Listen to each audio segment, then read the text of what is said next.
Alors dans ma vidéo précédente, je vous expliquais les 3 impacts que pouvait avoir la phrase « Je suis fière de toi » sur votre enfant. Alors comment remplacer cette phrase et comment vous montrer encourageant avec votre enfant sans le rendre dépendant de votre validation?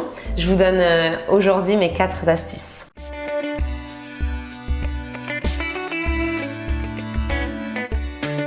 Alors ma première clé, ma première astuce est d'énoncer clairement les critères qui valident ce que votre enfant a fait. Et il s'agit là de montrer à votre enfant que la validation porte sur des critères définis et objectifs.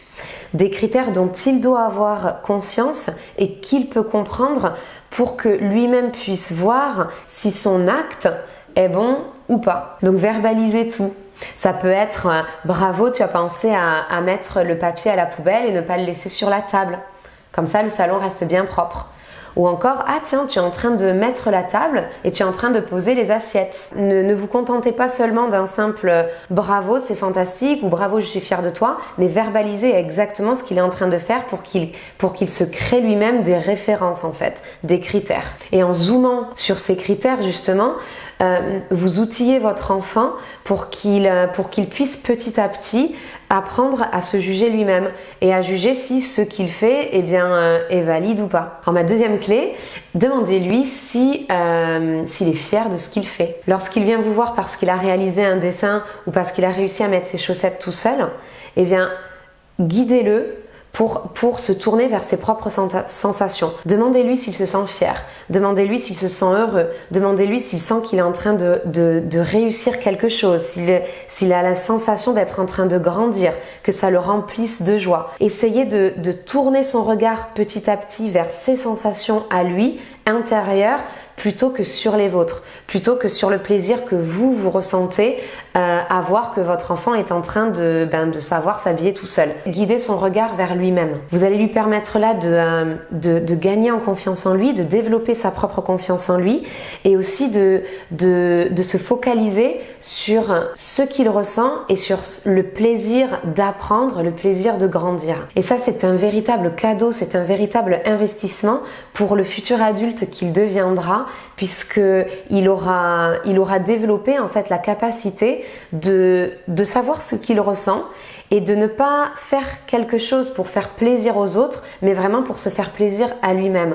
De choisir ses actions parce qu'elles sont alignées avec ce qu'il ressent être du plaisir ou de la joie. Il s'agit donc de l'aider à être à l'écoute de lui-même pour plus tard pouvoir faire les choix qui lui correspondront. Dans ma troisième clé, il s'agit de valoriser la tentative aussi bien que la réussite. Lorsque votre enfant, par exemple, ne réussit pas tout de suite à faire ses lacets, il a tout autant besoin de votre regard bienveillant, de votre regard soutenant dans cette situation. Le fait d'essayer, le fait d'apprendre est aussi important, est aussi intéressant que la réussite en elle-même.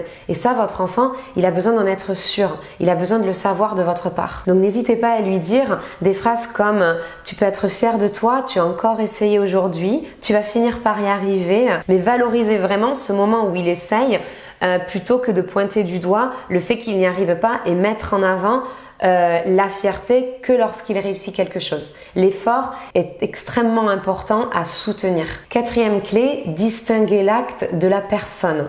Distinguer ce qu'il fait de sa personnalité. Donc il ne s'agit pas d'émettre un jugement sur ce qu'il est, sur sa personnalité, mais bien sur son action, sur ce qu'il a fait. Puisque ce que nous faisons ne définit pas forcément ce que nous sommes, puisqu'il est toujours possible de développer de nouvelles manières de faire, de développer de nouvelles compétences. Et votre enfant a besoin d'avoir l'assurance qu'il a tout autant de valeur lorsqu'il réussit quelque chose que lorsqu'il ne réussit pas quelque chose. Focalisez-vous sur l'action en elle-même. Donc plutôt que de dire « Ouh là, tu es très généreux », vous pouvez lui dire « Ouh, tu as fait quelque chose de très généreux ». Il suffit juste de changer le regard que l'on porte. Pas sur lui, mais sur ce qu'il fait. Et si vous aussi, vous avez des phrases clés ou des astuces qui vous ont permis d'aider votre enfant à développer sa confiance en lui ou l'aider à se sentir valorisé lorsqu'il réussit quelque chose ou lorsqu'il fait quelque chose, n'hésitez pas à les poster en commentaire pour aider les autres parents. Et pour aller plus loin maintenant, comment aider votre enfant à développer une belle confiance en lui pour devenir un adulte sûr de lui? Eh bien, on voit ça ensemble dans la vidéo sur ce thème-là. Je vous retrouve tout de suite.